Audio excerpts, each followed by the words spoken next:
Meus queridos irmãos, um bom dia, graça e paz. Vamos pensar um pouco em outro documento, dando início nessa escola bíblica dominical. No domingo anterior nós concluímos a epístola que o irmão do Senhor Jesus, Tiago, escreveu. Hoje nós vamos dar início a um outro documento, agora no Antigo Testamento. E aprove ao Senhor fazer com que nós viéssemos a estudar o livro de Neemias. Então nós vamos iniciar uma nova série, agora em um documento pós-exílico, no livro de Neemias. Vamos estudar um pouco sobre liderança, sobre reestruturação de vidas, de famílias, de cidades, de reinos. E eu creio que haverá de ser um tempo precioso ao longo desses próximos domingos, final de 2024 e princípio de 2025, com a ajuda do Senhor. Gostaria que você abrisse sua Bíblia comigo em Neemias, no capítulo 1. Hoje nós não vamos necessariamente estudar esse texto, mas nós vamos para aquele primeiro sermão, aquela primeira mensagem de introdução aos novos documentos que nós estudamos aqui em nossa igreja.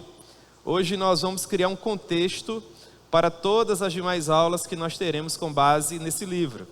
Então, se você nunca teve a oportunidade de estudar Neemias, ou se você não frequentou o seminário aqui da nossa igreja, para saber por que é que Neemias é um texto pós-exílico, hoje você vai encontrar algumas informações. Mas caso essa aula de hoje desperte no seu coração o desejo de estudar teologia um pouco mais, você pode procurar aí a nossa irmã Raiz, dar o nome a ela, para que no ano que vem, após esse período de festas, nós possamos estudar juntos teologia. Estou muito feliz porque a nossa primeira turma se formou. Nós tivemos as nossas últimas aulas semana passada, num curso de introdução à escatologia, e foi um tempo muito precioso. Aqueles irmãos aqui da igreja que puderam estudar, eles podem compartilhar com vocês a respeito da experiência que foi estudar teologia ao longo desse ano. Eu creio que todos eles saíram com uma boa impressão daquilo que estiveram tendo contato. Então, se você quiser saber mais a respeito, conversa com esse pessoal aí, depois procura a irmã Raíssa, faz a tua matrícula, vem estudar conosco. Eu creio que o Senhor vai abençoar a tua vida por meio desse conhecimento teológico. Vamos orar para iniciar? Meu Deus, nós te agradecemos pela magnífica manhã que o Senhor nos concede. Esse é o primeiro domingo do mês de dezembro de 2024. É o domingo em que nós oficiamos a última ceia do ano. É o domingo que inaugura, meu Deus, esse último mês de mais esse exercício. E todos nós estamos aqui muito felizes. Meu Deus, muito obrigado porque o Senhor nos permitiu participar desse primeiro culto de ceia, no primeiro mês do ano, em janeiro, naquele primeiro domingo, e agora a tua muita misericórdia nos trouxe até aqui. Nós entendemos, ó Pai, que foi a tua graça que nos fortaleceu e a tua fidelidade que nos manteve de pé. Então nós gostaríamos de iniciar essa escola bíblica agradecendo ao Senhor por teus grandes benefícios para conosco. Obrigado, ó Pai, pela maneira tão cara, tão preciosa com que o Senhor tem nos conduzido em triunfo e nos utilizado como ferramentas em tuas mãos para implementar na terra os valores preciosos do teu reino. Meu Deus, assim como o Senhor nos ajudou até aqui, ajuda-nos agora, ó Pai, em mais esse tempo de reflexão em tua palavra que nós teremos. Permita que o bondoso Deus Espírito Santo faça com que nós venhamos a guardar um bom depósito acerca das verdades que o Senhor vier a nos propor aqui, e que nós possamos, com o conhecimento que por meio da tua graça teremos, reunir melhores condições de compreender esse texto que é tão importante para todos nós. Seja misericordioso para com o teu povo, Senhor. Fale conosco. É assim que nós oramos, meu Deus, e te agradecemos no nome de Jesus. Amém. Pois bem, meus irmãos, eu gostaria de já iniciar indicando um livro para vocês. Esse livro aqui, não sei se vocês vão encontrar, é um livro do James Packer, Paixão pela Fidelidade, a Sabedoria do livro de Neemias. Se depois vocês quiserem fotografar, eu não posso emprestar porque eu estou lendo para dar as aulas da escola dominical, né? Mas no final, tá certo, se você devolver, eu empresto a você, com certeza. Esse livro é um livro difícil de encontrar, ele é publicado pela Casa Publicadora das Igrejas Assembleias de Deus. O J.I. Packer é um teólogo que foi muito influente, sobretudo no século passado. Ele começou seus primeiros passos sendo uma espécie de pastor auxiliar do Martin Lloyd Jones. Depois eles infelizmente se separaram. O O Ian Murray se tornou o pastor auxiliar do Lloyd Jones e o James Parker foi viver as suas experiências teológicas. Ele é um dos autores mais prolíficos do século passado, um teólogo poderoso, piedoso, do movimento evangélico. E nesse livro ele destila uma sabedoria bíblica que é preciosa demais, irmãos. É seguramente o melhor comentário acerca do livro de Neemias que eu já tive a oportunidade de ler na minha vida, tá bom? Então, se vocês puderem adquirir esse livro, ou quem sabe encontrá-lo na internet, ler no formato digital, ele poderá agregar excelentes valores às nossas aulas ao longo desses próximos domingos, ok? É o James Parker que diz que as realizações de Neemias foram tão proeminentes quanto os seus dons. Ele foi um instrumento utilizado pelo Senhor para reconstruir os muros arruinados de Jerusalém em cerca de 52 dias. É um feito extraordinário. Ao longo desses domingos nós vamos estudar a maneira tão arruinada com que Jerusalém ficou, as muralhas destruídas, as portas queimadas, os principais prédios públicos profanados.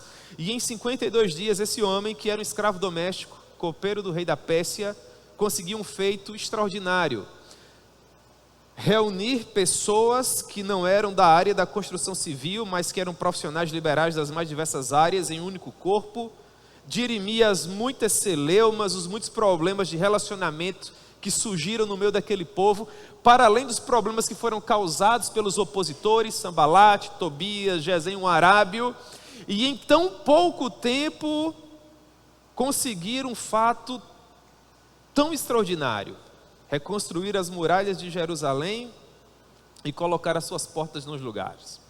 Eu não sei se vocês tiveram a oportunidade de assistir aquele filme Cruzada. É um filme já antigo, né? Que tem como principal personagem Balian de Ibelin. Vocês lembram? Vocês lembram a dificuldade que o exército opositor teve para destruir a muralha de Jerusalém? E como foi justamente por meio da fortaleza propiciada pela muralha que Balian conseguiu retirar o povo da cidade e transportá-lo em segurança até o mar? Pois bem, aquele muro que aquele exército praticamente quase não conseguiu destruir, eles fizeram uma brecha assim, ó, fininha. Foi justamente o muro construído pelo Neemias, né? Então, 52 dias, o muro ficou bem feito, irmãos. Deus é maravilhoso. E Deus pode fazer isso novamente. Deus pode, por meio de nós, que somos ferramentas inadequadas, construir muralhas extraordinárias. Nós temos aí homens e mulheres que têm sido usados como verdadeiras ferramentas nas mãos de Deus para realizações que são prodigiosas. Em uma época em que as pessoas não conseguiam acreditar que Jerusalém poderia ser reconstruída, que as suas muralhas poderiam colocar-se novamente de pé, que as suas portas seriam colocadas no lugar, Neemias, junto com seus amigos e demais homens e mulheres de Deus, conseguiram esse feito extraordinário. Então James Parker nos diz que Neemias foi esse homem que Deus usou para restaurar essa adoração em Jerusalém, a instrução regular da lei de Deus no meio do povo, as observâncias sabáticas, a reinstrução da vida familiar e piedosa. Ele foi o verdadeiro fundador da vida incorporada de Israel após o exílio. Muitos anos se passaram, muitas pessoas tentaram realizar isso que Neemias conseguiu realizar por meio da misericórdia de Deus, mas aprove ao Senhor fazer com que Neemias fosse esse instrumento em suas mãos. Antigamente, sobretudo quando a Septuaginta estava muito em voga, a época em que a Bíblia hebraica também era muito utilizada, sobretudo para o estudo do vernáculo no Antigo Testamento, os livros de Esdras e Neemias caminhavam juntos. Se você pegar um cânon judaico, por exemplo, você vai ver que os livros de Esdras e Neemias formam um único volume, assim como o livro das leis de Moisés, o livro dos reis, o livro das crônicas, de modo que a quantidade de livros do cânon dos judeus é diferente da quantidade de livros do cânon da nossa Bíblia aqui no Brasil em português, tá bom? Nós temos um cânon com 39 documentos, enquanto que eles possuem um cânon com 22 documentos por conta da união desses documentos. Neemias e Esdras é um desses documentos que se encontram ali unidos porque eles compõem o mesmo período. Neemias é uma espécie de diário, um jornal que foi escrito por Neemias para retratar as experiências que ele viveu com o Senhor. Depois esse documento foi melhor reorganizado, ele foi enriquecido com melhores informações e se tornou, por meio da inspiração do Senhor, o texto que nós temos hoje. Mas segundo os nossos doutrinadores a princípio, Neemias ele registrava porções da sua vida, experiências que ele tinha com o Senhor naquela espécie de diário, e depois esse documento veio se tornar esse texto tão precioso que nós temos. Essa é uma prática que nós não temos tanto o costume de fazer, não é? De escrever aquilo que Deus tem feito em nossa vida, escrever orações. Eu particularmente gosto muito de escrever, viu, irmãos? Eu sempre estou escrevendo em algum lugar. Os aparelhos modernos de telefonia que nós temos hoje, eles nos ajudam muito, né? Nós temos as notas nos telefones, nos tablets, nos computadores, mas nós temos também aqueles caderninhos, livros físicos para escrever. É uma prática muito boa.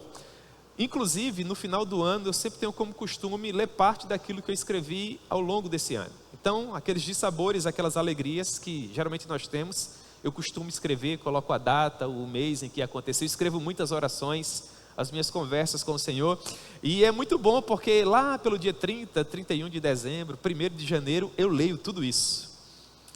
E você vive muitas das boas e das más experiências que você teve. E em tudo isso você cresce em ações de graças a Deus, agradecendo pelos seus grandes feitos em sua vida, e você cresce olhando para os erros que você cometeu, para que você não corra o risco de os cometer novamente, né? Então eu gosto de escrever, e tem sido uma bênção para a minha vida. Aproveitando o ensejo, nós também estamos nesse 1º dia de dezembro, 1º domingo de dezembro, e aqueles que têm o hábito de usar guias de leitura para auxiliar na leitura da palavra de Deus estão aí muito felizes, não é? Porque daqui 30 dias, se o Senhor nos permitir, nós vamos concluir mais uma leitura completa da palavra de Deus. Olha que coisa preciosa, irmãos. A Consciência Cristã, inclusive, envia para os mantenedores o guia prontinho, só para você ler o texto e marcar aquele dia como cumprido, para que no final do ano você tenha lido a Bíblia completa, capa a capa. Se você não viveu essa experiência ainda, meu irmão, não cause esse desperdício de alegria para a sua alma eterna. Há irmãos queridos que já estão na igreja há muitos anos e ainda não tiveram a oportunidade de ler a Bíblia toda, capa a capa, uma única vez na vida. Eu não digo nem um ano, mas na vida. Então, se você não leu a Bíblia completa ainda, meu irmão, em nome de Jesus, coloque isso como objetivo, né? Consiga um guia de leitura aí e faça, porque eu tenho certeza absoluta que você vai ser profundamente abençoado. O guia de leitura que eu uso é o guia do Robert McKay, pastor presbiteriano que viveu no século XVII, homem de Deus. E com esse guia de leitura que eu já uso há muito tempo, acho que mais de 15 anos, você consegue em um ano ler o Antigo Testamento completo, mas você consegue ler os Salmos 2 vezes e o Novo Testamento 2 vezes. Então aí há mais de 15 anos, todos os anos, eu leio com a ajuda desse guia o Antigo Testamento completo uma vez, os Salmos 2 vezes e o Novo Testamento 2 vezes. Além da leitura devocional, daquilo que você tem que ler para preparar a aula, para preparar sermão e por aí vai. E ainda é pouco, irmãos. Quando John Bunyan estava preso na Torre de Bedford, por ocasião da perseguição da Maria Sanguinária, a Blood Mary, as pessoas davam dicas a ela para matar o John Bunyan. E sabe o que ela dizia? Eu não posso matar esse homem, eu não posso decapitá-lo, eu não posso esquartejá-lo, porque se eu cortar esse homem, ele vai sangrar a Bíblia. Então olha que testemunho precioso, que o bom Deus faça isso conosco nos dias atuais, não é? Que as pessoas tenham essa impressão que é extraordinária acerca das nossas pessoas. Não, se cortar esse homem, se cortar essa mulher, ele vai sangrar a Bíblia, de tão impregnado que ele é da palavra de Deus, de tão impregnada que ela é da palavra de Deus. Então, como diria o John Wesley, se esse é o livro que tem o poder de salvar as nossas almas, dê-nos esse livro. Vamos ler esse livro, vamos fazer com que o Espírito Santo, por meio da sua muita misericórdia, escreva esses textos sobre as tábuas de carne do nosso coração. Amém? Então é projeto para o ano que vem, ler a Bíblia completa em um ano. Amém, irmãos? Cuidado com as promessas de fim de ano, viu? Cuidado! Pois bem, para nós compreendermos o livro de Neemias, a partir do momento em que essa história aconteceu, nós precisamos voltar pelo menos 500 anos no tempo. Neemias viveu na segunda metade do 5º século antes de Cristo, mas para nós compreendermos a história de Neemias, nós precisamos voltar ao final do 10º século antes de Cristo. Em algum momento por volta do ano 931, antes do nascimento do Senhor Jesus, que foi, quem sabe, o ano em que o rei Salomão morreu. O rei Salomão, filho do rei Davi, foi o penúltimo rei da linhagem davídica, que esteve reinando sobre as 12 tribos reunidas do Senhor. Após a morte de Salomão, que aconteceu, quem sabe, em 931, o seu filho Roboão começou a reinar. Só que Roboão reinou por pouquíssimo tempo sobre as 12 tribos. Ele não andou nos caminhos do seu pai, não deu ouvidos aos conselheiros mais maduros que aconselharam o próprio rei Salomão, e infelizmente, dando ouvidos aos rapazes mais novos que caminhavam com ele, ele se levantou contra as 10 tribos do norte que se faziam representar por Jeroboão, filho de Nabate. Jeroboão era um escravo de Salomão, um vassalo, que fugiu para preservar a sua vida, visto que Salomão não via a presença dele com bons olhos. E sabendo ele que Salomão havia morrido, ele retornou ao reino de Israel para fazer frente a Roboão. Segundo a palavra do Senhor nos ensina, no livro dos Reis, no capítulo 12, se Roboão tivesse dado ouvido aos conselheiros mais velhos, os homens que aconselharam seu pai, ele teria mantido as 12 tribos unidas. Mas pelo fato dele ser um garoto intempestivo, que agia sem pensar, ele preferiu dar ouvidos aos conselheiros mais novos, que aconselharam ele a dizer que aquelas pessoas deveriam ser subjugadas.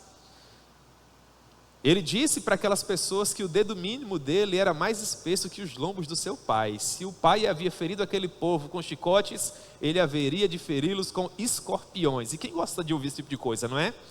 Então as tribos do Senhor se dividiram. 10 tribos se separaram de Roboão e formaram uma espécie de reino hostil a Roboão.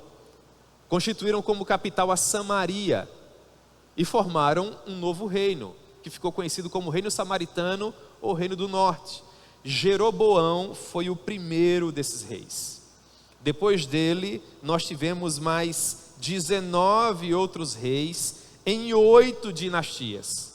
E todos esses homens fizeram continuamente o que era mal perante os olhos do Senhor. Por cerca de 209 anos, pouco mais, pouco menos, esses homens perverteram a palavra do Senhor, fizeram com que aquelas 10 tribos seguissem a deuses pagãos, que não o Deus de Israel Todo-Poderoso, e foi nesse período que cultos a deuses outros foi introduzido na região, como o culto a Baal, a Astarote, a Moloque, aos Baalins, aos postes ídolos. E infelizmente o povo perverteu seu caminho, fazendo tudo aquilo que não agradava a Deus. Em 2 Reis, capítulo 17, no verso 21, está escrito que eles fizeram rei a Jeroboão, filho de Nebate. Então Jeroboão apartou a Israel de seguir o Senhor e os fez cometer grande pecado. Assim andaram os filhos de Israel em todos os pecados que Jeroboão tinha cometido. Nunca se apartaram deles, até que o Senhor afastou a Israel da sua presença, como falara pelo ministério de todos os seus servos, os profetas. Meus irmãos, aqui eu chamo a atenção de vocês. Percebam, nós estamos hoje pela manhã iniciando um estudo no livro de Neemias. Mas para compreendermos Neemias, olha o primeiro texto que eu estou lendo com vocês agora pela manhã. Qual texto? Primeiro livro dos Reis. Por que nós estamos fazendo isso? Porque para compreender o motivo pelo qual o povo foi levado cativo para a Babilônia e teve Jerusalém destruída, para entender por que é que Deus permitiu que eles ficassem 70 anos ali e finalmente voltassem para casa para reconstruir a cidade, nós precisamos partir daqui, para entender como tudo começou. Quais foram os pecados que esse povo esteve cometendo e por que foi que Deus os puniu dessa maneira. É por isso que nós precisamos ler a palavra do Senhor, porque se nós não lermos a palavra do Senhor, nós não vamos aprender o contexto em que ela foi produzida. E é por isso que seria bom você se matriculasse em nosso curso de teologia. Porque no nosso curso de teologia você vai pagar uma disciplina chamada Introdução ao Antigo Testamento, onde o professor vai desenhar para você toda essa cronologia bíblica, ensinando passo a passo, não é? Os irmãos do seminário podem até dar essa aula aqui agora. Período pré-patriarcal, quais foram os documentos que foram redigidos, período patriarcal, período do êxodo, não é isso, irmãos? O período da monarquia, aí depois vem o período do exílio, do pós-exílio, não é isso? E em cada um desses momentos históricos, Deus foi levantando esses personagens bíblicos que produziram ou não escritura para abençoar a nossa vida. Então agora nós estamos no período da monarquia, no período dos reis. Nós estamos vendo que esses reis fizeram o que era mal perante os olhos do Senhor. E que por causa disso, Deus esteve fazendo prevalecer a sua palavra e punindo o pecado de idolatria desse povo. Nós acabamos de ver que após a morte de Salomão, que aconteceu no ano 930 a.C., as tribos do Senhor que foram colocadas na terra prometida por Josué se dividiram. E agora 10 tribos formaram um reino na região mais ao norte, cuja capital era Samaria, enquanto que a tribo de Judá e parte da tribo de Benjamim formaram outro reino mais ao sul. E esse povo que era irmão começou a se digladiar. Lutas intestinas houveram, guerras civis poderosas por 200 anos. Para tentar fazer com que esse povo se arrependesse do seu pecado, Deus esteve levantando profetas, tanto para o reino do norte, quanto para o reino do sul. Perceba como as informações bíblicas vão se encaixando agora. Nós estamos no momento pensando o reino do norte, as 10 tribos, lideradas a princípio por Jeroboão. Jeroboão fez o que era mal. Jeroboão sabia que se o povo fosse novamente para Jerusalém, vendo o turno dos sacerdotes, as canções cantadas pelos levitas, esse povo deixaria de segui-lo. Então o que foi que Jeroboão fez? Ele construiu 2 bezerros de ouro, colocou um em Dan e colocou outro em Betseba, para que o povo não fosse mais para Jerusalém, a cidade do grande rei. E permitiu que cultos pagãos acontecessem nos altos, em toda aquela região, de modo que o povo não subia mais em peregrinação.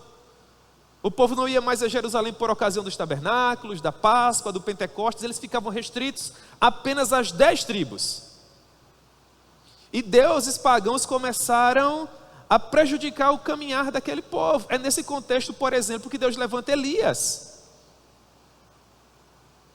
Elias vivia lá em Tisbé, uma região que nem aparece no mapa do Antigo Testamento. À época, quem governava o povo era o famigerado rei Acabe. Acabe casou com a rainha perversa, a rainha má Jezabel. E Jezabel trouxe do meio dos sidônios o culto a Baal. Foi para fazer frente a Baal que Deus levantou Elias. Mas nem mesmo um homem tão poderosamente usado por Deus como Elias foi suficiente para fazer com que o povo se arrependesse. E o povo continuou, infelizmente, seguindo a Baal. Sai Elias de cena, vem o próximo profeta a profetizar no reino do norte. Quem foi, irmãos? Sucessor de Elias. Muito bem, Eliseu. Pregando contra aquele povo que fazia o que era mal perante os olhos do Senhor, mas nem mesmo através dos ministérios de Elias, através dos ministérios de Eliseu, o povo se arrependeu. O fato é que, no ano 722 a.C., o Senhor permitiu que os assírios, uma nação que vivia num país longínquo, viesse até Samaria, capital do reino do norte, e levassem as 10 tribos cativas para o reino da Assíria. Isso se encontra em 2 Reis, capítulo 17, versículo 5. Vamos lá, 2 Reis 17, 5. O rei da Assíria passou por toda a terra e subiu a Samaria, e sitiou por 3 anos.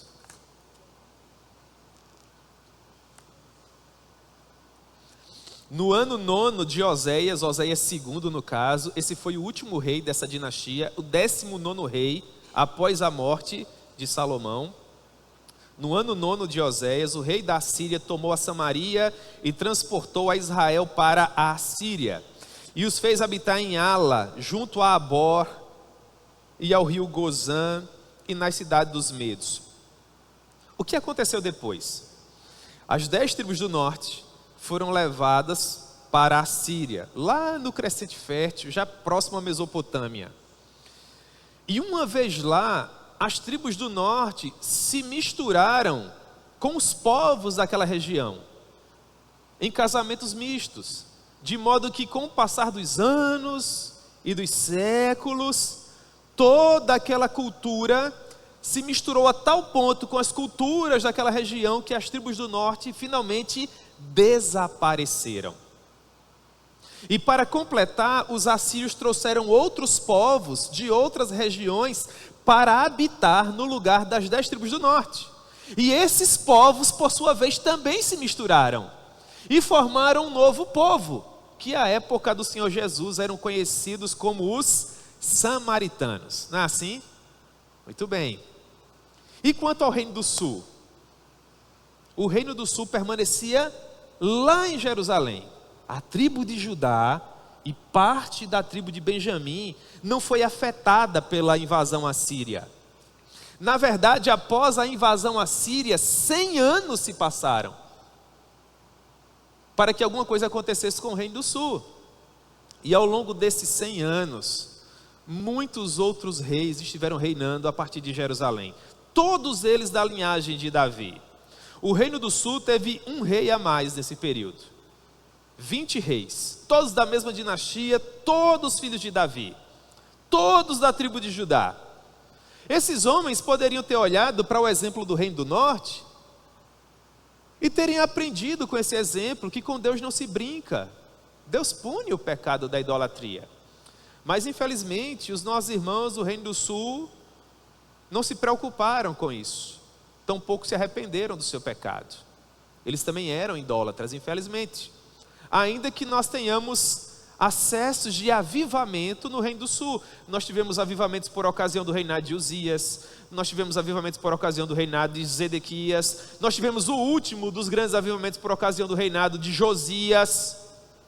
Então Deus, por meio da sua misericórdia, permitia que tempos bons viessem a Judá, mas daí a pouco vinha um outro rei, fazia o que era mal perante os olhos do Senhor, o povo voltava a estaca zero. Profetas também foram levantados pelo Senhor para tentar fazer com que o povo abrisse os olhos. Alguns dos mais conhecidos já no final do período foram Abacuque, Jeremias. Vocês lembram da profecia de Abacuque? Que na verdade é uma sentença. Deus dizendo para Abacuque que levantaria um povo longínquo, vindo do norte. Um povo que marchava pela extensão de toda a terra. Deus dizendo por meio de Abacuque que ele estava prestes a fazer algo tão grave no meio do povo de Israel, na tribo de Judá, que aqueles que ouvissem não acreditariam. E que Abacuque deveria escrever a sua profecia com letras garrafais, uma espécie de outdoor primitivo, para que até quem passasse correndo conseguisse ler o que Deus iria fazer. Quando Abacuque ouviu aquilo, ele ficou com o coração muito pesado, porque a palavra do Senhor era muito forte. O que Abacuque fez? Foi para a sua famosa torre de vigia. Ele foi orar, para ver se Deus mudava de ideia. Só que Deus não mudou de ideia, irmãos, coisa nenhuma. Falou para Abacuque: olha, Abacuque, a palavra é essa, vai ser desse jeito, não tem mais paciência com esse povo. Aí Abacuque podia murmurar, não é, irmãos? Só que Abacuque preferiu o caminho da adoração, né? Isso virou canção, é muito conhecido. Ele disse: mesmo que não haja frutos na figueira, mesmo que não haja ovelhas no curral, mesmo que o produto da oliveira minta, ainda que sobre a terra nos venha o mal, eu todavia louvarei ao Senhor e exultarei no Deus da minha salvação. E no final, ou melhor, no princípio desse capítulo 3, que é o último capítulo da profecia de Abacuque, ele diz algo que fala muito ao meu coração. Eu não gosto muito de riscar a minha Bíblia, né? Não gosto muito de grifar. Tem uns irmãos aí que grifam, que pintam, colocam post-it, fazem desenho de coração. É uma coisa preciosa. Eu não gosto, irmãos, né? Mas esse é um versículo que vale a pena riscar. Quando Abacuque diz assim: Senhor, aviva a tua obra. No meio dos dias, torna o teu nome conhecido. Essa é uma oração preciosa, irmãos. Abacuque estava clamando para que Deus reavivasse o espírito do seu povo. A oração de Abacuque vai ser cumprida lá no período de Ageu, mas isso vai ser assunto para um próximo episódio. Amém? Deus levanta também Jeremias para tentar fazer com que o povo se arrependesse do seu pecado. Jeremias, coitado, profetizava e chorava, profetizava e chorava. Logo ficou conhecido como o profeta chorão.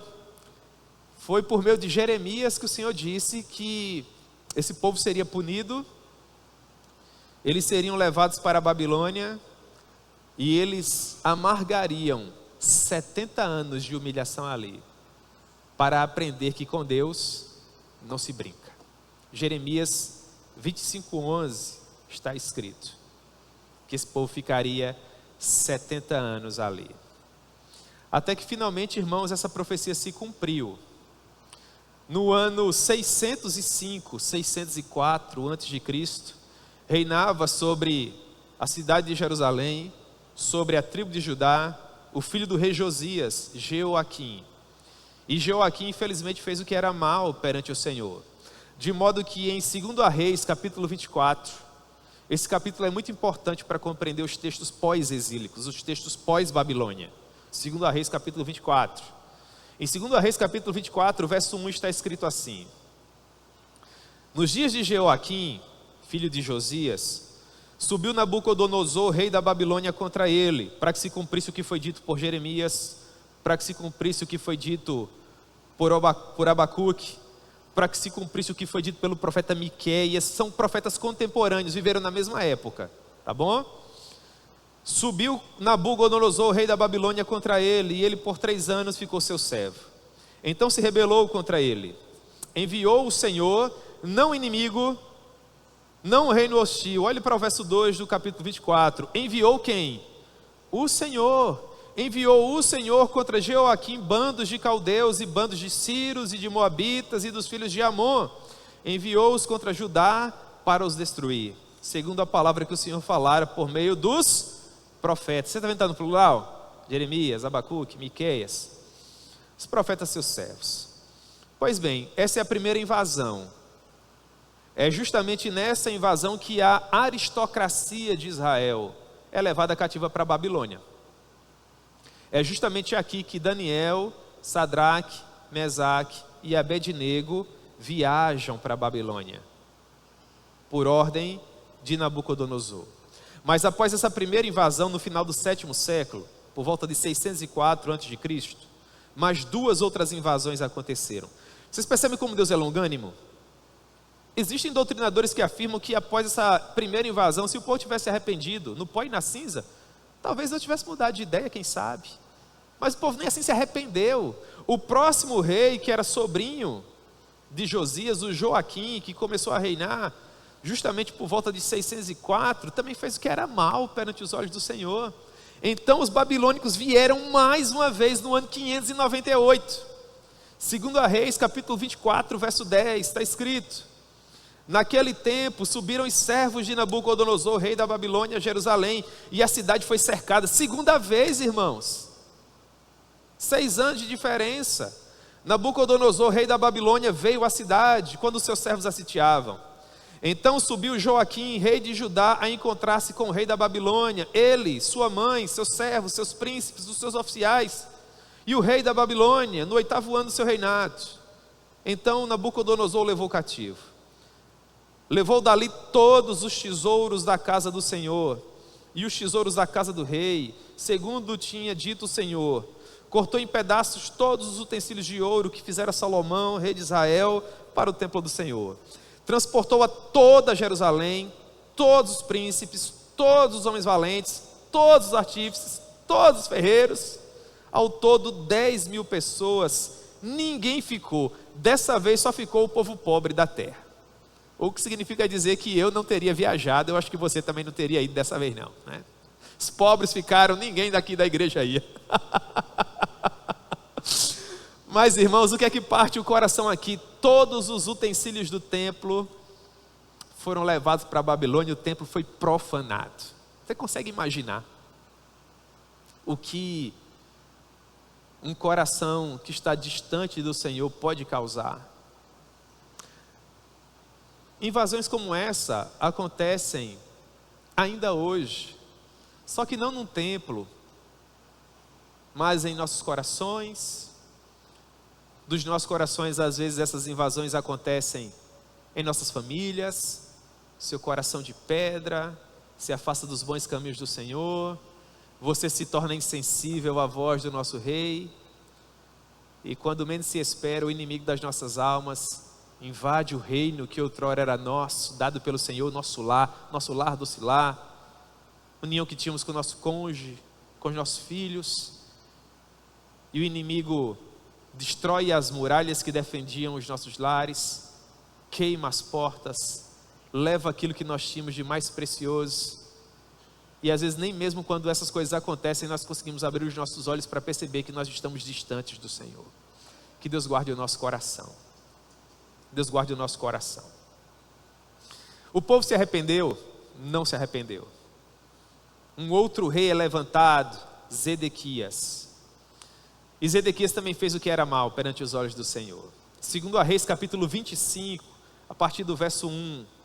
Sucedeu que no 9º ano do reinado de Zedequias, aos 10 dias do mês, Nabucodonosor, terceira vez, rei da Babilônia, veio contra Jerusalém. Ele e todo o seu exército, e se acamparam contra ela. E levantaram contra ela tranqueiras em redor. A cidade ficou sitiada até 10º ano do rei Zedequias, por 3 anos. Verso 8 do capítulo 25, verso 8. No 7º dia do 5º mês, do ano 19º de Nabucodonosor, rei da Babilônia, Nebuzaradã, chefe da guarda e servidor do rei da Babilônia, veio a Jerusalém. Olha o que aconteceu agora, irmãos. Verso 9. Ele queimou a casa do Senhor e a casa do rei, como também todas as casas de Jerusalém. Também entregou às chamas todos os edifícios importantes, todos os prédios públicos mais importantes, todos eles destruídos, incendiados, colocados a pó. Todo o exército dos caldeus que estava com o chefe da guarda destruiu. Olha o contexto de Neemias, verso 10. Destruiu, derribou os muros em redor de Jerusalém.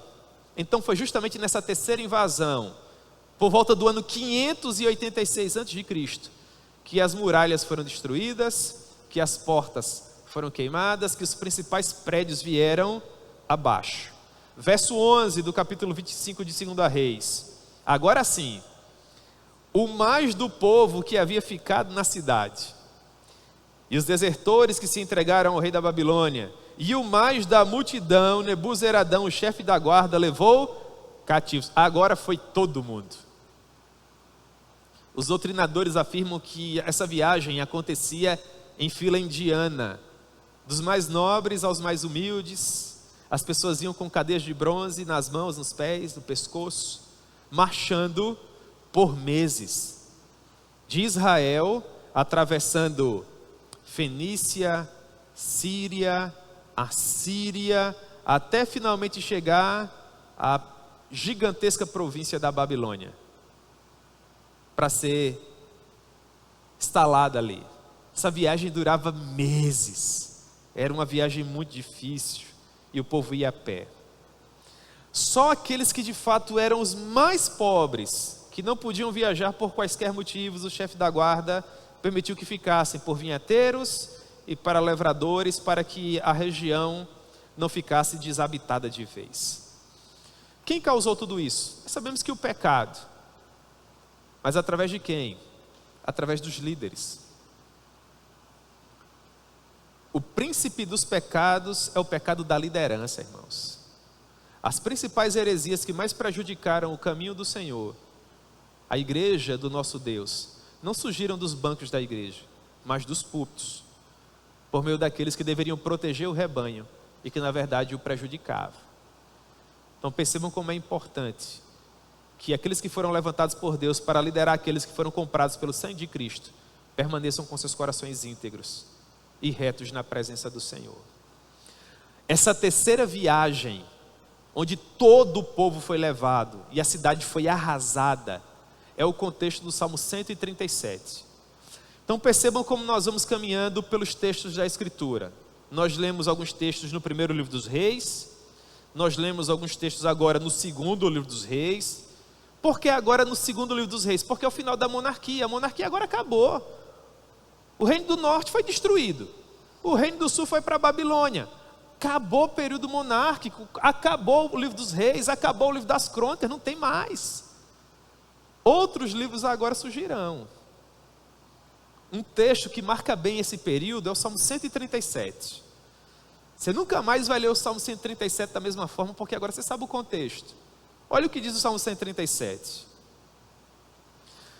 Às margens dos rios da Babilônia, nós nos assentávamos e chorávamos, lembrando-nos de Sião. Infelizmente a gente só dá valor ao que tem quando a gente perde, né, irmãos? Nos salgueiros que lá havia, pendurávamos as nossas harpas, pois aqueles que nos levaram cativos nos pediam canções. E os nossos opressores que fôssemos alegres, eles diziam: entoai-nos alguns dos cânticos de Sião. Isso aqui é o coração do homem. O povo algemado, despossuído, espoliado, perderam a propriedade dos seus ancestrais, terra que emana leite e mel agora não passava de lembrança. E os soldados que os levavam cativos, que eles diziam: porque vocês estão tristes, cantem aí. Cadê os filhos de Asaf? Quem aqui é filho de Asaf? Quem aqui é filho de Corá? Quem aqui é filho de Emã? São os 3 líderes, os levitas, as 3 grandes dinastias, algemados, envergonhados. Os alaúdes feitos com madeira de sândalo da época de Davi, vocês trouxeram alguma harpa? Será que vocês não podem cantar uma das boas aí?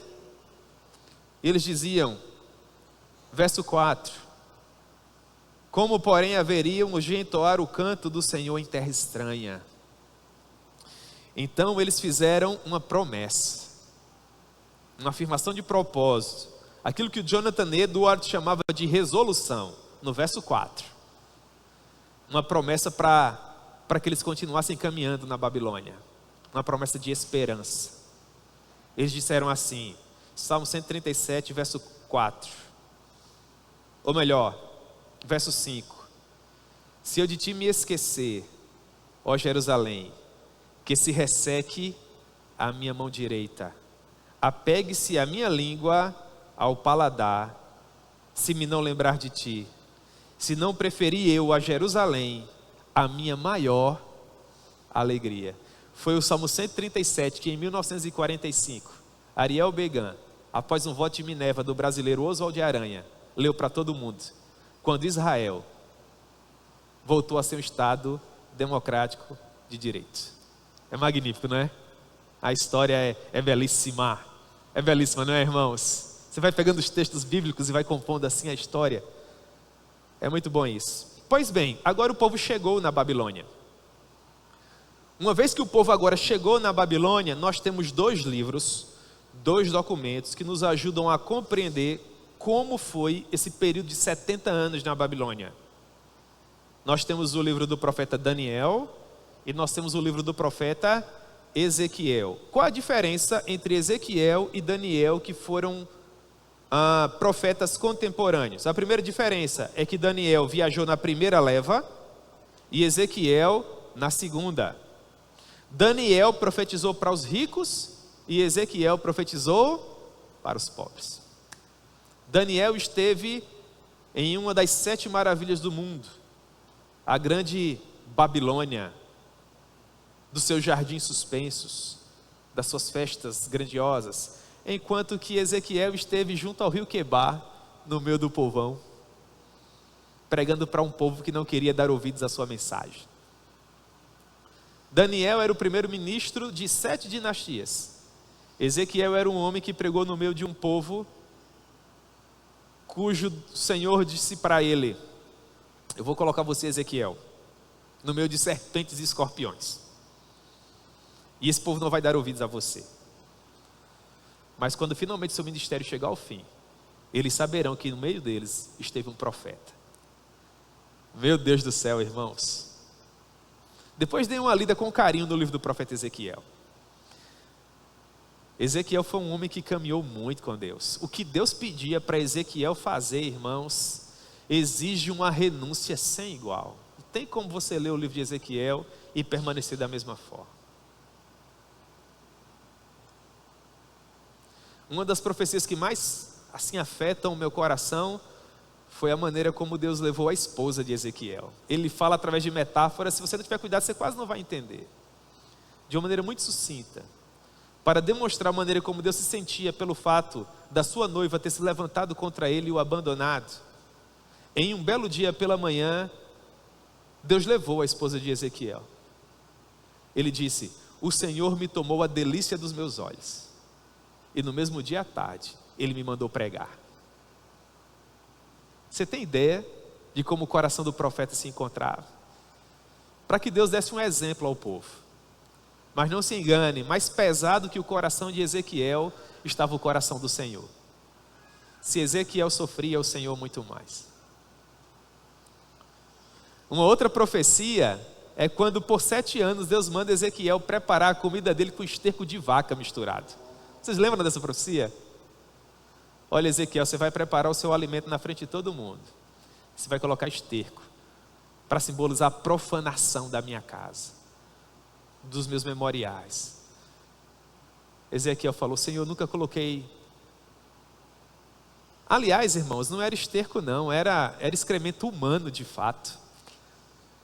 E Ezequiel fala assim: Senhor, tenha misericórdia, eu nunca coloquei nada imundo na minha boca. Aí Deus falou: então substitui por excremento de vaca. Depois 3 anos e meio dormindo só de um lado do corpo. Olha, Ezequiel, para que você não mude de posição, antes de dormir você vai se amarrar. Consegue imaginar? Depois de 3 anos e meio dormindo só do outro lado. Irmãos, a gente não sabe nada. A gente pensa que serve, a gente pensa que se esforça, a gente pensa que está pagando o preço. Eu sei que todo mundo aqui é apaixonado pelo Senhor, todo mundo aqui está tentando fazer a vida valer a pena, mas a gente olha para os exemplos desses homens aqui e vê que houve muita gente boa apaixonada pelo Senhor, que fez muito para essa mensagem chegar até as nossas mãos, não é?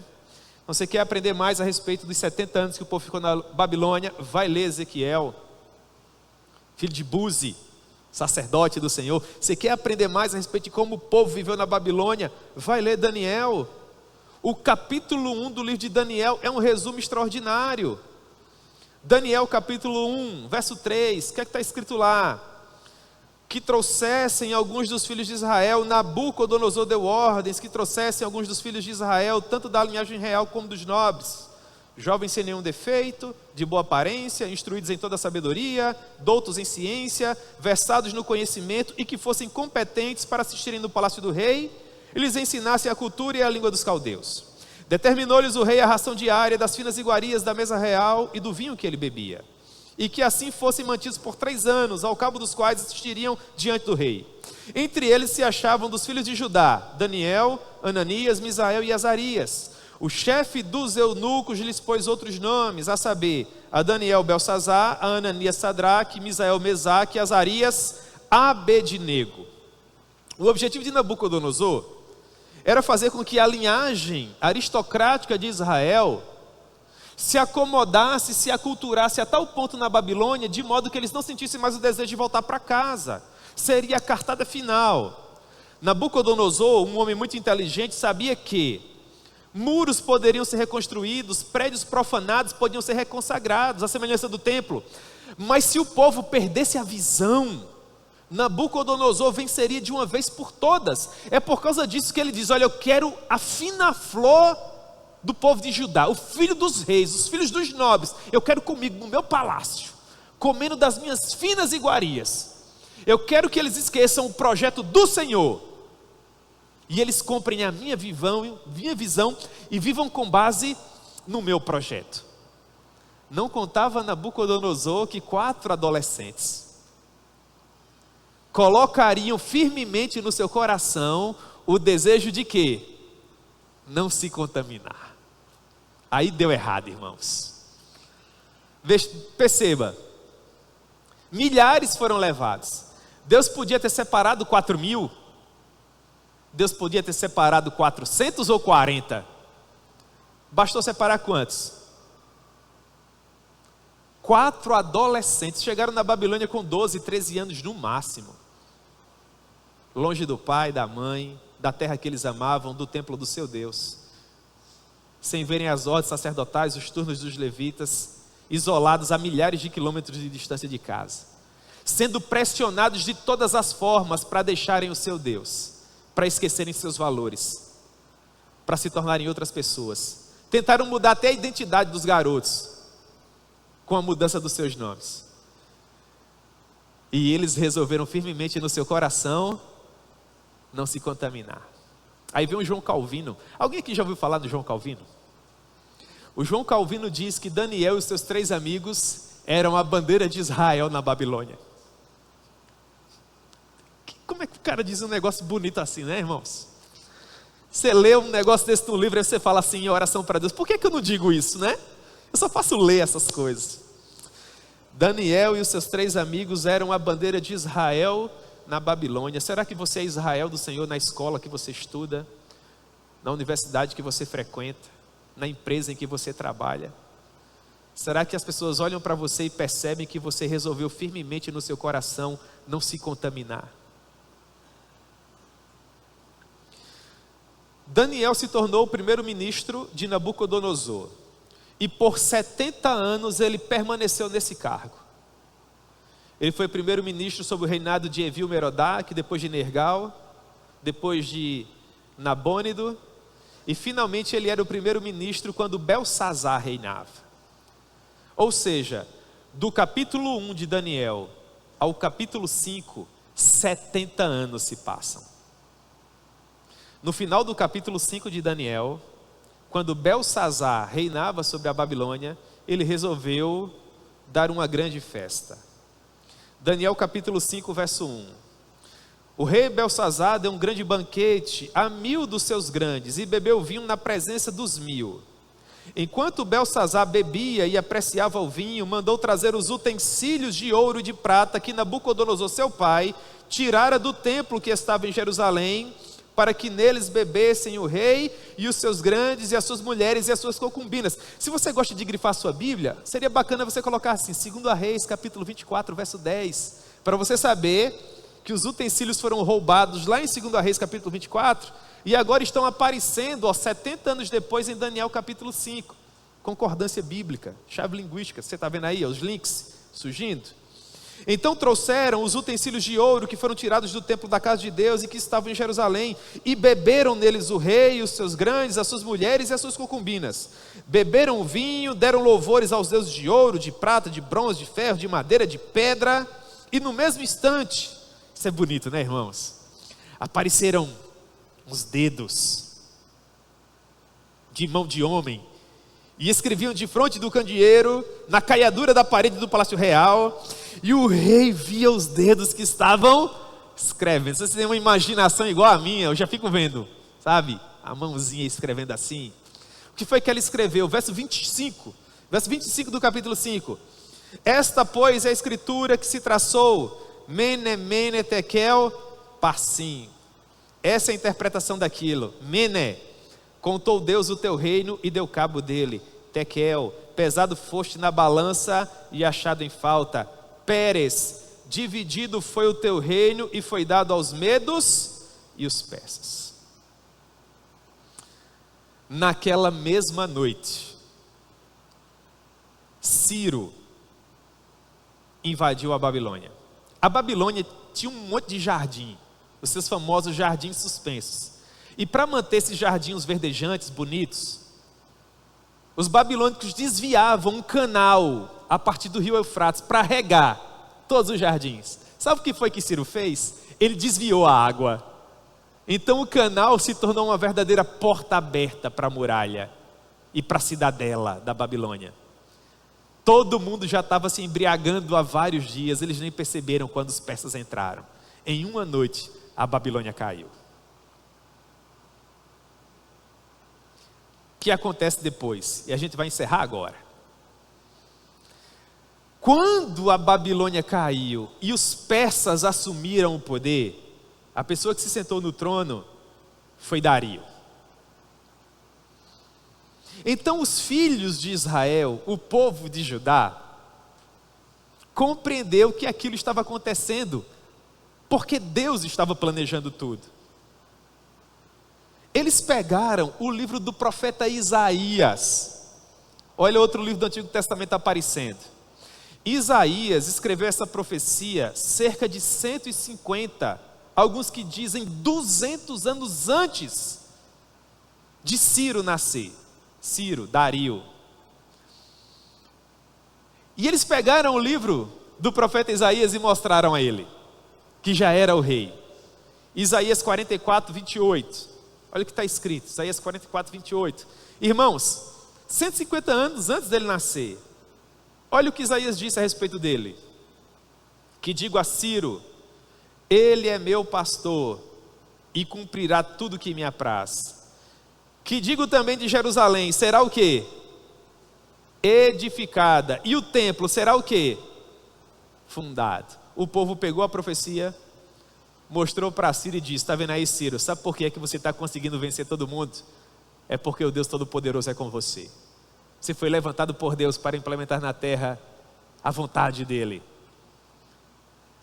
Então Ciro pergunta para o povo: e o que é que vocês querem que eu faça? Eles disseram: está aqui, Ciro, olha o que diz a profecia. Que digo de Jerusalém, será o quê? Edificada. E o templo? Fundado.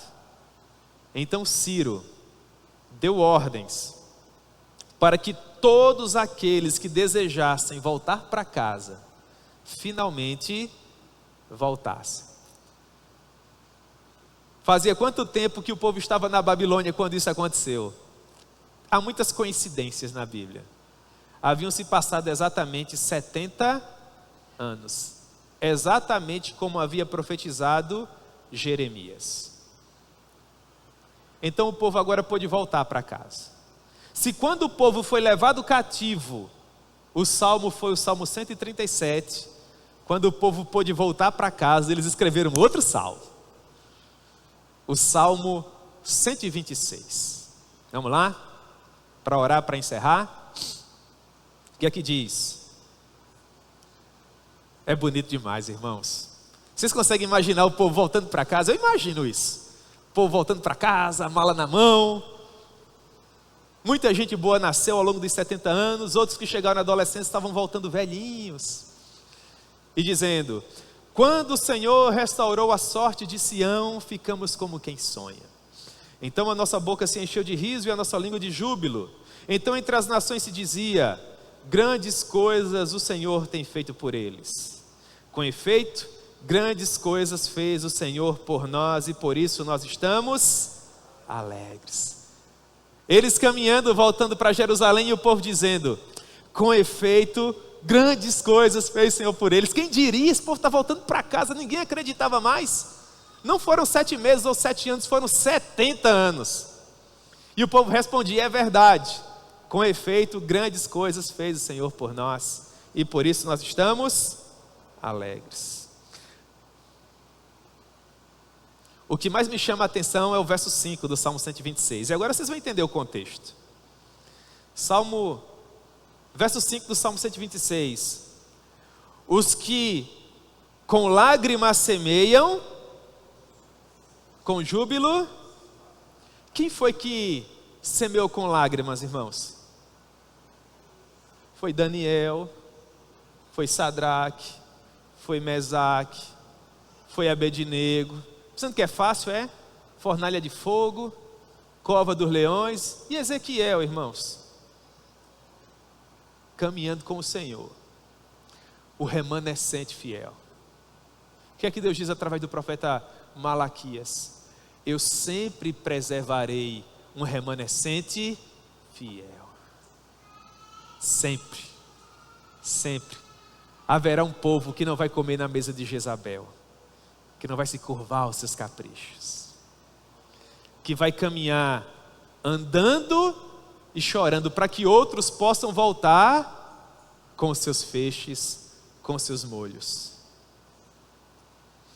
Assim como o povo foi em 3 levas para a Babilônia, o povo voltou da Babilônia em 3 levas. No ano 535, exatamente 70 anos depois da ida para a Babilônia, houve um primeiro retorno com Zorobabel, que era um príncipe da linhagem direta de Davi. Por que essa informação é importante? Porque é daí que vai nascer o Messias. A linhagem de Davi não pode se perder. Jesus precisa ser da raiz de Jessé. Então aqueles monarcas que foram levados para a Babilônia foram preservados, eles não se misturaram. E o sangue puro de Davi retornou para Israel, na pessoa de Zorobabel, que é importante para a compreensão de Neemias, vocês vão ver ao longo dos domingos, tá bom? Houve um segundo retorno com Esdras, em 457, 13 anos depois. E finalmente em 444, houve o terceiro retorno, que foi liderado por quem? Por quem, irmãos? Começa com Ne, termina com Mias. O Neemias, não é? E esse vai ser o assunto do nosso próximo episódio. Quando Neemias voltou, o que foi que aconteceu? A gente vai estudar isso por uns 50 domingos agora. Amém?